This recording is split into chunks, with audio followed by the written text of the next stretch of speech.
Cut माने के जेके भी जेतिरियूं बि शयूं आहिनि उन्हनि मां असांखे मिसाल के कट करणी आहे। हे केतिरियूं पेनूं आहिनि? 5 पेनूं आहिनि। हिननि 5 पेननि मां हिकिड़ी पेन हली वई, बाक़ी केतिरियूं पेनूं बचनि थियूं?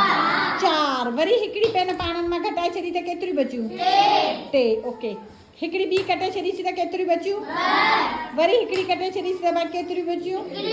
हिकिड़ी हीअ बि कटे छॾीसीं, हाणे 0 बची वियो। ठीकु आहे, इन जो मतिलबु हूंदो आहे कि कट करणु। त सेम जेको असां पंहिंजो कट जो हिसाबु कयो आहे उहो बि ईअं ई कयो वेंदो आहे। जे मिसाल अगरि 5 लिखिया आहिनि असां, त 5 मां अगरि असां 2 कढी छॾींदासीं त बाक़ी केतिरा बचंदा? 3। हलो ईअं असां 12 लिखिया आहिनि, 12 मां जेकॾहिं असां 6 कट करे छॾिया त बाक़ी केतिरा था बचनि?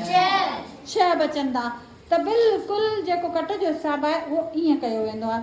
त उहो ई आउं तव्हांखे बोर्ड ते करणु सेखारींदसि त इहो हिसाबु कीअं कंप्लीट थिए थो। ठीकु आहे?